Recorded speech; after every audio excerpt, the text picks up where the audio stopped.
ನಮಸ್ತೆ ಎಲ್ಲರಿಗೂ ಪವನ್ ನಾಯ್ಡು ಅಂದರೆ ಆಪರ್ ಚಾನಲ್ಗೆ ವೆಲ್ಕಮ್. ನೀವು ಫಸ್ಟ್ ಟೈಮ್ ನಮ್ಮ ಚಾನಲ್ಗೆ ಬಂದರೆ ಪ್ಲೀಸ್ ಈ ಚಾನಲ್ನ ಸಬ್ಸ್ಕ್ರೈಬ್ ಮಾಡ್ಕೊಂಡು ಮೇಲೆ ಪಕ್ಕದಲ್ಲಿ ಕಾಣುವಂಥ ಬೆಲ್ ಐಕಾನ್ ಪ್ರೆಸ್ ಮಾಡಿ ನೋಟಿಫಿಕೇಶನ್ ಆಲ್ ಅಂತ ಸೆಲೆಕ್ಟ್ ಮಾಡಿ ನಾನು ಮಾಡೋಂಥ ಪ್ರತಿಯೊಂದು ವಿಡಿಯೋ ಕೂಡ ನಿಮಗೆ ನೋಟಿಫಿಕೇಶನ್ ಬರುತ್ತೆ.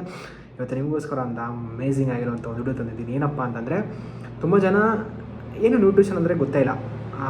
ಸೊ ಇವತ್ತು ನಾವು ಮಾತಾಡೋಕೆ ಕೊಟ್ಟಿರುವಂಥ ಇನ್ಫಾರ್ಮೇಷನ್ ಬಂದು ನ್ಯೂಟ್ರಿಷನ್ ಅಂದರೆ ಏನು, ಸೊ ನ್ಯೂಟ್ರಿಷನಿಂದ ಆಗುವಂಥ ಪರಿಣಾಮಗಳೇನು ನಮ್ಮ ಬಾಡಿಗೆ. ಸೊ ತುಂಬ ಇಂಪಾರ್ಟೆಂಟ್ ಟಾಪಿಕ್ ಅಂತ ನನಗನ್ಸುತ್ತು. ಸೊ ಅದಕ್ಕೋಸ್ಕರ ಇವತ್ತು ನಿಮ್ಮ ಮುಂದೆ ಈ ಟಾಪಿಕ್ನ ತಂದಿದ್ದೀನಿ. ಸೊ ಪ್ರೆಸೆಂಟ್ ಮಾಡೋದಕ್ಕಿಂತ ಮುಂಚೆ ಸೊ ಫಸ್ಟ್ ಟೈಮ್ ಯಾರಾದರೂ ಚಾನಲ್ಗೆ ಬಂದರೆ ದಯವಿಟ್ಟು ಚಾನಲ್ನ ಸಬ್ಸ್ಕ್ರೈಬ್ ಮಾಡ್ಕೊಳ್ಳಿ. ಸೊ ನೀವು ನನ್ನ ಚಾನಲ್ನ ಸಬ್ಸ್ಕ್ರೈಬ್ ಮಾಡ್ಕೊಂಡು ನಮಗೆ ಕೊಡುವಂಥ ಒಂದು ಗಿಫ್ಟ್, ಸೊ ಅದು biggest gift.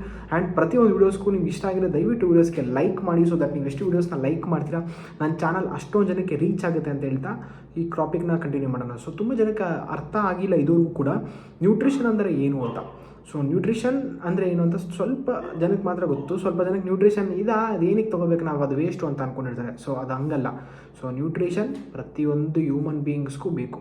Because nutrition is the main ingredient ನಮ್ಮ ಬಾಡಿಗೆ. ಬಿಕಾಸ್ ನ್ಯೂಟ್ರಿಷನ್ ಅಂದರೆ ಅದು ಇದು ಅಂತಲೇ ಇಲ್ಲ. ನ್ಯೂಟ್ರಿಷನ್ ಅಂದರೆ ಎಲ್ಲ ಥರದ ವೈಟಮಿನ್ಸ್, ಎಲ್ಲ ಥರದ ಮಿನರಲ್ಸ್. ಕನ್ನಡದಲ್ಲಿ ಕರೆಕ್ಟಾಗಿ ಹೇಳ್ಬೇಕಂದ್ರೆ ಪೌಷ್ಟಿಕುಳ್ಳ ಆಹಾರ ಅಂತೇಳಿ. ಈ ಪೌಷ್ಟಿಕಾಂಶ ನಮಗೆ ಊಟದಲ್ಲಿ ಯಾವುದಲ್ಲೂ ಸಿಗ್ತಿಲ್ಲ. ನಮ್ಮದು ಫಿಸಿಕಲ್ ಕ್ಲಬ್ಬು ಇದೆ ಆ್ಯಂಡ್ ವರ್ಚುವಲ್ ಕ್ಲಬ್ ಕೂಡ ಇದೆ. ಅಂದರೆ ಫಿಸಿಕಲ್ ಕ್ಲಬ್ ಅಂದರೆ ಜನ ಬಂದು ಇಲ್ಲೇ ಸಹ ಶೇಕ್ ಕುಡಿತಾರೆ. ವರ್ಚುವಲ್ ಕ್ಲಬ್ ಅಂದರೆ ಜನ ಆನ್ಲೈನಲ್ಲಿ ಝೂಮ್ ಆ್ಯಪಲ್ಲಿ ಕನೆಕ್ಟ್ ಆಗ್ಬಿಟ್ಟು ಶೇಕ್ಸ್ ಸಹ ಕುಡಿತಾರೆ. ಬಟ್ ಆದರೆ ಈ ಫಿಸಿಕಲ್ ಕ್ಲಬ್ಬಲ್ಲಿ ಏನೋ ಒಂಥರ ಒಂದು ಮಜಾ ಇರುತ್ತೆ. ಇಲ್ಲಿ ಹೇಳ್ತಾ ಇರ್ತಾರೆ. ಸೊ ಒಬ್ಬರು ಬರ್ತಾರೆ ನಮ್ಮ ಫಿಸಿಕಲ್ ಕ್ಲಬ್ಗೆ, ಅವ್ರು ಹೇಳ್ತಾರೆ, ಸರ್ ನೀವು ನ್ಯೂಟ್ರಿಷನ್ ಬಗ್ಗೆ ಹಂಗೆಲ್ಲ ಹೇಳ್ತಾ ಇದ್ದೀರಾ, ನಂಗೆ ನಿಜವಾಗ್ಲೂ ದೊಡ್ಡ ಗ್ರ್ಯಾಟಿಟ್ಯೂಡ್ ನಿಮಗೆ, ಥ್ಯಾಂಕ್ಸ್ ನಿಮಗೆ. ಯಾಕೆ ಅಂತಂದರೆ ನಮಗೆ ನ್ಯೂಟ್ರಿಷನ್ ಅಂದರೆ ನಾವು ಮುಂಚೆ ಅಂದ್ಕೊಂಡಿದ್ದು ಸೊಪ್ಪು ತರಕಾರಿ ಹಣ್ಣು ತಿಂದರೆ ಸಾಕು, ಬಾಡಿಗೆ ಏನು ಬೇಕೋ ಅದು ಸಿಗುತ್ತೆ ಅಂತ. ಬಟ್ ಅದೆಲ್ಲ ತಿಂತಾನೆ ನಮಗೆಲ್ಲ ಯಾಕೆ ಹಿಂಗೆ ಪ್ರಾಬ್ಲಮ್ ಬಂತು? ಅದೆಲ್ಲ ತಿಂತಾನೆ ತಾನೇ ನಮಗೆ ಪ್ರಾಬ್ಲಮ್ ಆಗಿದೆ. ಓವರ್ ವೆಯ್ಟ್ ಆದ್ವಿ, ಬಾಡಿ ಈ ಥರ ಅಬ್ನಾರ್ಮಲ್ ಆಯಿತು, ಬಾಡಿ ಹೆಲ್ತ್ ಇಶ್ಯೂಸ್ ಎಲ್ಲ ಸ್ಟಾರ್ಟ್ ಆಯಿತು, ಯಾಕೆ ಬಂತು ಅಂತ ಅವ್ರು ನನ್ನ ಕೇಳಿದ್ರು. ಸೊ ಅದಕ್ಕೆ ನಾನು ಹೇಳಿದೆ, ಈ ಥರ ನಮ್ಮ ಬಾಡಿ ನಮ್ಗೆ ಗೊತ್ತು ಏನು ತಿನ್ನಬೇಕು ಅಂತ, ಬಟ್ ಅದು ಸರಿ ಇಲ್ಲ. ಅದು ಸರಿ ಇಲ್ದಿರೋ ಕಾರಣದಿಂದ ನಮ್ಗೆ ಈ ಪ್ರಾಬ್ಲಮ್ ಬಂದಿದೆ ಅಂತ ನಾನು ಅವ್ರಿಗೆ ಅರ್ಥ ಮಾಡಿಸ್ಮೇಲೆ ಅವ್ರು ಎಷ್ಟು ಖುಷಿಪಟ್ಟರು ಅಂದರೆ ಅವರು ಆಮೇಲೆ ಹೇಳಿದರು, ಸರ್ ಏನು ಸಿಗುತ್ತೆ ಇವಾಗ ನಾವೇನು ಊಟ ಮಾಡ್ತೀವೋ ಆ ಊಟದಲ್ಲಿ ಕರೆಕ್ಟಾಗಿ ಏನೂ ನ್ಯೂಟ್ರಿಷನ್ ಇಲ್ಲ ಸರ್. ಆ ನ್ಯೂಟ್ರಿಷನ್ ಕೊಟ್ಟಿದ್ರೆ ನಾವೆಲ್ಲ ಯಾಕೆ ಹಿಂಗೆ ಆಗ್ತಾಯಿದ್ವಿ? 50 ವರ್ಷಕ್ಕೊಬ್ಬ ಮನುಷ್ಯ ಪ್ರಾಣ ಬಿಡ್ತಾನೆ ಅಂತಂದರೆ ಏನು ವಯಸ್ಸದು? ಎಷ್ಟೊಂದು ಜನಕ್ಕೆ 50 ವರ್ಷ ಆದರೂ ಇನ್ನೂ ಮದುವೆ ಮಾಡ್ಕೊಂಡಿರಲ್ಲ. 30 ವರ್ಷ 20 ವರ್ಷಕ್ಕೆಲ್ಲ ಆರೋಗ್ಯದಲ್ಲಿ ಏನೇನೋ ಸಣ್ಣ ಪುಟ್ಟ ಸಮಸ್ಯೆಗಳೆಲ್ಲ ಬರುತ್ತೆ. ಸಣ್ಣ ಪುಟ್ಟ ಬಂದು ದೊಡ್ಡದಾಗ್ಬಿಡುತ್ತೆ. 20 ವರ್ಷಕ್ಕೆ 30 ವರ್ಷಕ್ಕೆ ಡಯಾಬಿಟೀಸು, BP ಇದೆಲ್ಲ ಯಾಕೆ ಬರುತ್ತೆ?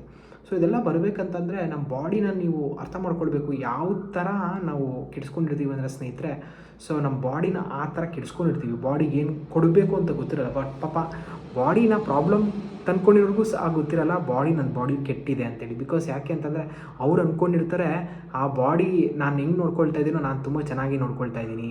ಬಟ್ ಆದರೆ ನಾನು ಇದಕ್ಕಿಂತ ಇನ್ಯಾರೂ ಚೆನ್ನಾಗಿ ನೋಡ್ಕೊಳ್ಳೋಕ್ಕಾಗಲ್ಲ. ತುಂಬ ಜನ ಜಂಕ್ ಫುಡ್ಸ್ ತಿಂದರೆ ತುಂಬ ಒಳ್ಳೆಯದು ಅಂತ ಅಂದ್ಕೊಳ್ತಾರೆ ಸ್ನೇಹಿತರೆ. ಯಾಕೆ ಅಂತಂದರೆ ಸೊ ನಮ್ಮ ಮಕ್ಕಳು ನಾವು ಚೆನ್ನಾಗಿ ಬೆಳೆಸೋದೀವಿ ಅಂದರೆ ಏನು, ಎಲ್ಲರ ಮುಂದೆ ಒಂದು ಸೊಸೈಟಿಯಲ್ಲಿ ನಾವು ಚೆನ್ನಾಗಿ ಬೆಳೆಸೋದೀವಿ ಅಂದರೆ ಮಕ್ಳಿಗೆ ಕೇಳಿದೆಲ್ಲ ಕೊಡಿಸೋದು, ಆಚೆಗಡೆ ತಿನ್ನೋಕೆ ಕರ್ಕೊಂಡು ಹೋಗೋದು, ಇದನ್ನೆಲ್ಲ ಮಾಡ್ತಿದ್ರೆ ಮಕ್ಕಳಿಗೆ ಸೊಸೈಟಿ ಏನಂತ ಹೇಳುತ್ತಂದರೆ ಇದು ಮಕ್ಕಳನ್ನ ಚೆನ್ನಾಗಿ ನೋಡ್ಕೊಳ್ತಿದ್ದೀರಾ ಅಂತ. ಬಟ್ ಆ್ಯಕ್ಚುಲಿ ಅಕ್ಷರಶಃ ಸುಳ್ಳು ಅದು. ಯಾಕೆ ಅಂದರೆ ಮಕ್ಕಳನ್ನ ಚೆನ್ನಾಗಿ ನೋಡ್ಕೊಳ್ಳೋದಂದರೆ ಒಳ್ಳೆ ಊಟ ಕೊಡಿಸೋದು, ಒಳ್ಳೆ ನ್ಯೂಟ್ರಿಷನ್ ಅವ್ರು ಕೊಡಿಸೋದು. ಇದನ್ನು ಕೊಟ್ಟರೆ ಮಕ್ಕಳಿಗೆ ಆಟೋಮೆಟಿಕಲಿ ಬಾಡಿ ಚೆನ್ನಾಗಾಗುತ್ತೆ. ಈ ಥರ ಬಾಡಿ ಯಾವಾಗ ಚೆನ್ನಾಗಾಗುತ್ತೋ ಆಟೋಮೆಟಿಕ್ಲಿ ಅವ್ರು ಚೆನ್ನಾಗಿರೋಕ್ಕೆ ಸ್ಟಾರ್ಟ್ ಆಗ್ತಾರೆ. ಇದು ಇಂಪಾರ್ಟೆಂಟು ನ್ಯೂಟ್ರಿಷನ್. ಬಟ್ ತುಂಬ ಜನಕ್ಕೆ ಇದ್ರಲ್ಲಿ ಗೊತ್ತಿಲ್ಲ. ಸೊ ಬಟ್ ಅದನ್ನು ನೀವು ಅನ್ಕೋಬೋದು ಲೈಫ್ ತೊಗೊಂಡ್ರೆ ಏನು ಪ್ರಾಬ್ಲಮ್ ಬೆನಿಫಿಟ್ ಆಗುತ್ತೆ, ನ್ಯೂಟ್ರಿಷನ್ ಅಂದರೆ ಏನಪ್ಪ ಅಂತ. ಸೊ ಲೈಫ್ ನ್ಯೂಟ್ರಿಷನಲ್ಲಿ ಹೆಸರೇ ಇದೆ ಲೈಫ್ ನ್ಯೂಟ್ರಿಷನ್ ಅಂತೇಳಿ. ಸೊ ಲೈಫ್ ನ್ಯೂಟ್ರಿಷನ್ ನಮ್ಮ ಬಾಡಿಗೆ ಬೇಕಾಗಿರುವಂಥ ಪ್ರತಿಯೊಂದು ನ್ಯೂಟ್ರಿಷನ್ ಪ್ರಾಡಕ್ಟ್ಸ್ ಇದೆ. ಫಾರ್ ಎಕ್ಸಾಂಪಲ್ ಮಕ್ಕಳಿಗೆ ಬೇಕಂತಾನೆ ಸ್ಪೆಷಲೈಸ್ಡ್ ಆಗಿ ಡೈನೋಶೇಕ್ ಅಂತ ಇದೆ. ಇದು ಮಕ್ಕಳಿಗೆ ಬೇಕಾಗಿರುವಂಥ ನ್ಯೂಟ್ರಿಷನ್ಗಳು ಸಿಗುತ್ತೆ. ಫಾರ್ ಎಕ್ಸಾಂಪಲ್ ಡೈನೋಶೇಕಲ್ಲಿ ನಯಾಸಿನ್ ಅಂತ ಒಂದು ಮಿನರಲ್ ಇದೆ. So it's very amazing mineral. It will help childrens for the growth and development. ಅಂದರೆ ಗ್ರೋತ್ ಆ್ಯಂಡ್ ಡೆವಲಪ್ಮೆಂಟ್ ಆಗೋದಕ್ಕೆ, ದಷ್ಟ ಪುಷ್ಟಿಯಾಗಿ ಬೆಳೆಯೋದಕ್ಕೆ ಹೆಲ್ಪ್ ಆಗುತ್ತೆ. ಆ್ಯಂಡ್ ಅದೇ ಥರ ಸ್ನೇಹಿತರೆ ಫಾರ್ಮುಲಾ 1 ಶೇಕ್ ಅಂತ ಏನು ಮಾಡ್ತೀವಲ್ಲ, ಸೊ ಇದರಲ್ಲಿ ಮಕ್ಕಳಿಗೆ ಏನು ಬೇಕೋ ಅದು ಡೈನೋಶೇಕಲ್ಲಿ ಸಿಗುತ್ತೆ. ದೊಡ್ಡವ್ರಿಗೆ ಏನು ಬೇಕೋ ನ್ಯೂಟ್ರಿಷನ್, ಫಾರ್ ಎಕ್ಸಾಂಪಲ್ ಮಿನರಲ್ಸ್ ಆಗಿರ್ಬೋದು, ಖನಿಜಾಂಶಗಳು, ಅದು ದೊಡ್ಡವ್ರಿಗೂ ಸಹ ಬೇಕಾಗುತ್ತೆ. ಆ್ಯಂಡ್ ವೈಟಮಿನ್ಸ್ ಆಗಿರ್ಬೋದು, ಪ್ರೋಟೀನ್ ಆಗಿರ್ಬೋದು, ಇದೆಲ್ಲ ದೊಡ್ಡವ್ರಿಗೆ ಬೇಕು. ಅಂದರೆ ಯಾರ್ಯಾರು 16 ವರ್ಷಕ್ಕಿಂತ ಜಾಸ್ತಿ ಆಗಿದ್ದಾರೋ ಅವ್ರಿಗೆಲ್ಲರಿಗೂ ಈ ಥರದ್ದು ಒಂದು ಒಳ್ಳೆ ಊಟ ಕೊಟ್ಟರೆ ಬಾಡಿ ತುಂಬ ಚೆನ್ನಾಗಿರೋದಕ್ಕೆ ಹೆಲ್ಪ್ ಆಗುತ್ತೆ. ಸೊ ಆ ಊಟನೇ ನಮಗೆ ಶೇಕಲ್ಲಿ ಸಿಗೋದು. ಸೊ ಆ ಶೇಕ್ನ ತೊಗೊಳ್ಳೋದ್ರಿಂದ ಬಾಡಿ ತುಂಬ ಚೆನ್ನಾಗಿರೋದಕ್ಕೆ ಹೆಲ್ಪ್ ಆಗುತ್ತೆ. ಅದರ ಜೊತೆಗೆ ಬಾಡಿನ ತುಂಬ ಪೀಕ್ ಲೆವೆಲ್ ಆಫ್ ಏನಂತಾರೆ ಪೀಕ್ ಲೆವೆಲ್ ಆಫ್ ಸ್ಟ್ಯಾಮಿನಾಗೆ ಎತ್ಕೊಂಡು ಹೋಗ್ಬೋದು. ಈಗ ನೋಡಿ, ನಾನು ಬಂದಿರೋದು ಈ ಒಂದು ಕ್ಲಬ್ಬಲ್ಲಿ. ಸೊ ಬೆಳಗ್ಗೆ ಬಂದೆ, ಬಟ್ ಬೆಳಗ್ಗೆಯಿಂದ ಸಂಜೆವರೆಗೂ ನಾನ್ ಸ್ಟಾಪ್ ಕೆಲಸ. ಊಟಕ್ಕಂತ ಏನು ಒಂದು ಅರ್ಧ ಅವರ್ ಟೈಮ್ ಸಿಗುತ್ತಲ್ಲ, ಒಂದು ಅರ್ಧ ಅವರ್ ಟೈಮ್ ಬಿಟ್ಟರೆ ಬೆಳಗ್ಗೆ 7 ಗಂಟೆಯಿಂದ ನಂಗೆ ಗೊತ್ತಿರೋ ಸಂಜೆ 8 ಗಂಟೆ 9 ಗಂಟೆವರೆಗೂ ಕೆಲಸ ಇರುತ್ತೆ. ಬಟ್ ಆದರೆ ಕೆಲಸ ಮಾಡಬೇಕಿರೋಂಥ ಸೋಂಬೇರಿತನ ಅಲ್ಲ, ಕೆಲಸ ಮಾಡಬೇಕಂತ ಅನಿಸುತ್ತೆ. ಅದ್ರ ಜೊತೆಗೆ ಬಾಡಿ ಕೂಡ ಅಷ್ಟು ಚೆನ್ನಾಗಿ ಸಪೋರ್ಟ್ ಮಾಡ್ತಿದೆ ಸ್ನೇಹಿತರೆ. ಬಟ್ ಅದೇ ನಾನು ನೋಡ್ತೀನಿ, ನನ್ನ ಫ್ರೆಂಡ್ಸು ಯಾರು ನನ್ನ ವಯಸ್ಸಲ್ಲಿ ಇರ್ತಾರೋ ಅವ್ರು ಯಾರು ನ್ಯೂಟ್ರಿಷನ್ ತೊಗೊಂಡಿಲ್ಲ, ಅವ್ರ ಬಾಡಿ ಈ ಥರ ಸಪೋರ್ಟ್ ಮಾಡೋದಿಲ್ಲ. ಬಿಕಾಸ್ ಯಾಕೆ ಅಂತಂದರೆ ನ್ಯೂಟ್ರಿಷನ್ದು ಮ್ಯಾಜಿಕ್ಕೇ ಹಂಗೆ. ನ್ಯೂಟ್ರಿಷನ್ ತೊಗೊಂಡ್ರೆ ಈ ಥರ ಬೆನಿಫಿಟ್ಸ್ ಇರುತ್ತೆ.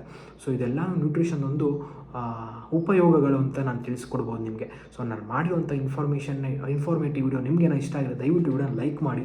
ಆ್ಯಂಡ್ ನೀವು ಯಾರಾದರೂ ನ್ಯೂಟ್ರಿಷನ್ ಅಂದರೆ ಗೊತ್ತಿಲ್ಲ, ನ್ಯೂಟ್ರಿಷನ್ ಸ್ಟಾರ್ಟ್ ಮಾಡಬೇಕು ಅಂತ ಅಂದ್ಕೊಂಡಿದ್ದೀರಾ, ಹೊಸದಾಗಿ ಸ್ಟಾರ್ಟ್ ಮಾಡಬೇಕಂತ ಅಂದ್ಕೊಂಡಿರೋರಿಗೆ ಖಂಡಿತ ನಾನು ನಿಮ್ಗೆ ಹೆಲ್ಪ್ ಮಾಡ್ತೀನಿ. ಸೊ ನೀವೇನು ಮಾಡ್ಬೋದು ಅಂದರೆ ಸ್ನೇಹಿತರೆ, ಮೇಲ್ಗಡೆ ಕಾಣ್ತಾರೋ ಅಂತ ನನ್ನ ನಂಬರ್ಗೆ ವಾಟ್ಸಪ್ ಮಾಡಿ ಆರೆಲ್ಸ್ ಕಾಲ್ ಮಾಡಿ, ನಾನು ನಿಮ್ಮ ಹತ್ರ ಮಾತಾಡ್ತೀನಿ. ಏನು ಪ್ರಾಬ್ಲಮ್ ಇದೆ ಅಂತ ನೀವು ಹೇಳ್ಕೊಳ್ಬೋದು ನನ್ನ ಹತ್ರ. ಹೇಳಾದಮೇಲೆ ಸೊ ಖಂಡಿತ ನಾವು ನಿಮಗೆ ಪ್ರಾಡಕ್ಟ್ಸ್ನ ಸ್ಟಾರ್ಟ್ ಮಾಡೋದಕ್ಕೆ ಹೇಳ್ತೀವಿ. ಸೊ ಖಂಡಿತ ನಿಮ್ಗೆ ಒಳ್ಳೆ ರಿಸಲ್ಟ್ ಬರುತ್ತೆ ಅಂತ ಹೇಳ್ತಾ, ನೀವು ಪ್ರಾಡಕ್ಟ್ಸ್ನ ಆದಷ್ಟು ಬೇಗ ಸ್ಟಾರ್ಟ್ ಮಾಡಿ. ಮತ್ತೆ ಇನ್ನೊಂದು ಅಮೇಝಿಂಗ್ ವಿಡಿಯೋದಲ್ಲಿ ಸಿಗೋಣ ಸ್ನೇಹಿತರೆ. Thank you very much. Love you all. Take care. Bye.